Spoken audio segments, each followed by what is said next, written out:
Shaver telling you? Yep. And how'd you take that? Wasn't happy, very disappointed, felt like I was blindsided. Can't say, I wasn't happy. George, how were you kind of told? When did Scott reach out to you, and what was your initial reaction? I wasn't happy. If I would have known I was only getting 18 games to be offense coordinator, I would have stayed at the University of Arkansas. I would have never came here. So it is what it is. I don't want to be a distraction. I'm here to help Coach Lester in any way that I can, help us get back on track, help us beat Florida State and get back on track of the season that we wanted. Mm-hmm. Knowing Tim so well and having that relationship, how do you work through that kind of anger to maintain that relationship? Oh, me and Tim are awesome. This has nothing to do with me and Tim Lester. I think the world of Tim Lester. I think Tim is a great offensive coach. We've been together since Western Michigan for 2 years. Now the 2 years here. So, for us, we worked hand in hand as it was. He's always been a great supporter of me from Western to here. So now it's my turn to support him and be any type of sounding board or any type of just a good soldier in terms of giving him what he needs. So, I'm happy for him. I'm happy that he has this opportunity. I'm happy that, I can have a chance to help him be successful.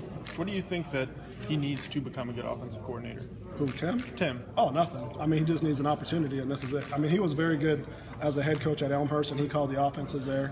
He was a great quarterback, so Tim is going to do a great job here. Mm-hmm. So it's not a matter of what he needs. Tim is a brilliant offensive coach, and he's a great guy, and he's going to do an awesome job here. Mm-hmm. So what about you and Scott? How have you guys kind of, since Saturday, interacted, and how do you kind of maintain that relationship, It's, it is what it is.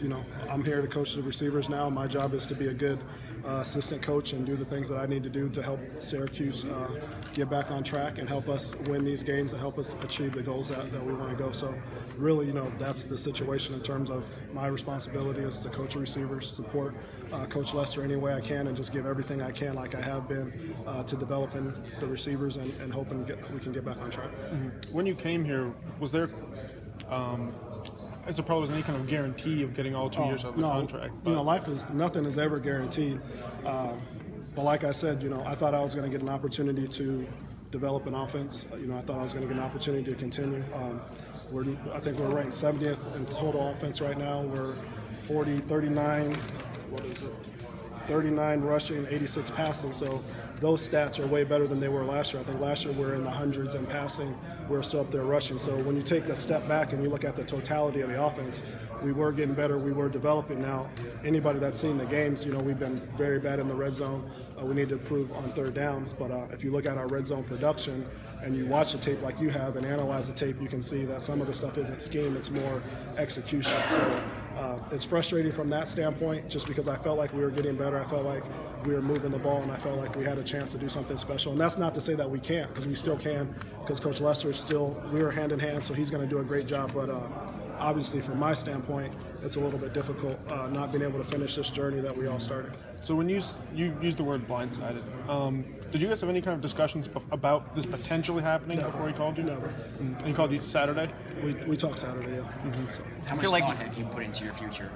I think about my future all the time. So, my future was here at Syracuse. My future was here to be the offensive coordinator and develop this offense and help us win an ACC title. My future right now is to be the wide receivers coach and support Coach Lester and help us get to a bowl game and achieve those goals. And then, whatever happens after that, you just have to, take things as they come. How long as an offensive coordinator do you need to develop your offense properly? Probably more than 5 games into your second year. Do you feel like you haven't been given a fair shake? Fair's a judgment, fair's judgment. I don't know if anyone gets a fair shake when they get fired after 5 games, or I shouldn't say fired after demoted. So, like I said, that's in the past. My job now is to develop the receivers and continue to move this program forward. I think the guys are really excited about playing Florida State. I think we got a really good plan to go out there and execute, and we're excited to go compete against them. How have the players kind of taken it, the offensive guys, and what message do you kind of send them? They're good. It's not like you're bringing someone in from the outside. Sure, Coach Lester's been here. I think they might have been a little bit shocked, but it's like anything else. Same thing I told Ben Lewis, when things bad happen to you, it's how you react to them, that shows a testament of your character, a testament of the person you are in terms of, something didn't happen the way you wanted it. Well, now you got to come back and you got to fight harder, and you just got to continue to grind it out and continue to be that person that you were and not let your circumstances dictate who you are. How significant do you think the offense will change schematically? I mean, obviously, you know, we're all in the same room meeting. I mean, I think it's a great opportunity for Coach Lester to put his vision into the offense, just like I was putting my vision. Anytime you take over something, you're always going to change something just because you have your style. So, you know, I think a lot of it will be similar, but obviously there'll be some tweaks just based on, you know, what he sees and how he wants to attack teams.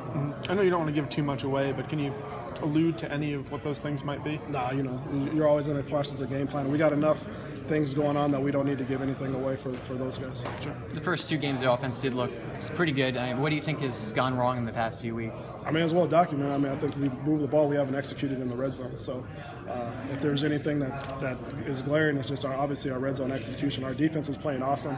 You know, they've gotten us a lot of turnovers, and we haven't been able to execute well enough to put the ball in the end zone. I mean, we had the ball in the end zone 3 times on Saturday, and they're all negated, whether it's due to execution or penalty. So I think that's kind of been the common theme, you know, as he's done a great job, like I said, on his studies. That's been the common theme of what is wrong with us in the red zone. So, you know, hopefully we can get those problems fixed and we can start putting more points on the board to support the defense. Because like I said, the defense has really done an awesome job. Coach Bulla and the defensive staff have really done a very good job this whole season in terms of getting us the ball back and putting us into some positions to score points. What was the first full practice like for you, just in your new role? Different, you know. I'm not blowing the whistle. You know, you know, you used to being in charge, and you know you're changing, but it's all the same because you know when you're out there, you're coaching. It's just you know what command you have and stuff like that. You know, I thought the practice went well. You know, I think the kids are working hard. I think they're ready to go. I would assume you pretty much spend all your time with the wide receivers now. Yeah, I did it. You know, before I still had the same. I was still coaching the receivers. It's just I was looking at everything now, right. Just kind of focusing on the techniques and making sure those guys are 100% on point and things like that. Do you maybe see it, at least try and see it as an opportunity to give those guys a little more attention? It's that hard. You know, they always get the attention now. Sure. Now, obviously, they have my 100% attention, but you know, we're always giving them attention. Mm-hmm. You know, but I think it's an opportunity for me just to lose focus on something and gain my focus on something else. Those kids are great. You know, Ben Lewis, Ashton, he's getting better. Jared, you know, those kids are really, you know, like I said after the game, I love those guys. You know, they've helped me understand, like, hey, you got to be what you tell us to be. You know, it's a great teaching example is after when Ben had that hiccup on the pass, like, hey, bro, I love you, but you got to bounce back. You got to finish. You got to be strong. So now they're looking at me to give them the same. To me to display what I'm telling them. Mm-hmm. You know what I mean? So it sounds like Ben as an individual came to you at some point because you mentioned Ben earlier.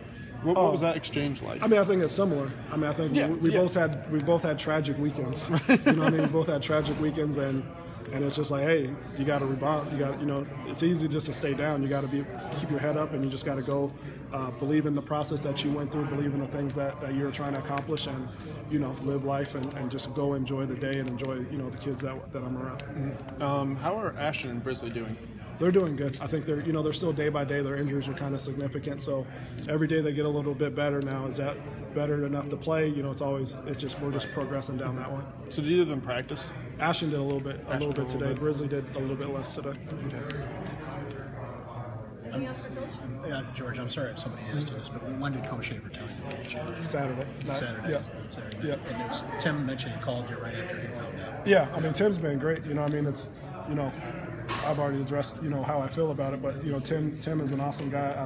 I'm excited to give my support to him and help him do what he sees needs to be done with the offense to get us back on track, and I'm really excited about the process changes a little bit, but it seems like you guys work together anymore. Yeah, you know, the good thing about Tim and I, you know, we've been together for, I think this is the 4th year now. We're two years at Western when we're both working together, and then obviously these 2 years. So, you know, we understand each other. Sometimes we're looking at each other and thinking the exact same thing. So it's awesome that I'm here to help support him. You know, I don't want to be a distraction to him, but I'm here as a sounding board. And like I said, the biggest thing that we want to do, whoever's calling the plays, is just to get us back into the winning mode and help everybody have success and help Syracuse get where we want to go. Maybe tough without a game day, but is there anything about Tim that you think is different than how you approached it that you can anticipate him doing? I don't know. You know, Tim, you know, everybody sees the game differently.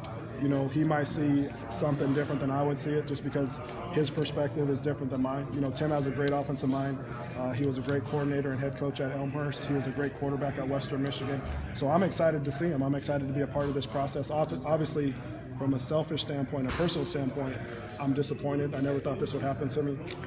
I never would have came if I knew this was going to happen to me. But in hindsight, if it's going to happen to me, I'd rather not have anyone but Tim Lester to work beside.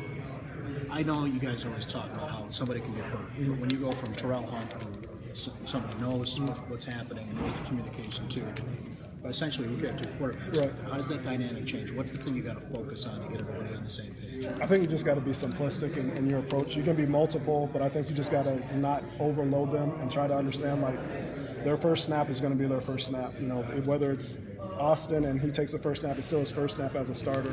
So I mean, Coach Lester, the one great thing about this whole situation is Coach Lester has lived this situation in terms of when he was a quarterback at Western Michigan. You know, he was that guy that was coming in off the bench and rotating. So, you know, he has a great depth of knowledge of what that emotion feels like, and I think he'll build a great game plan to help minimize those things as we move forward.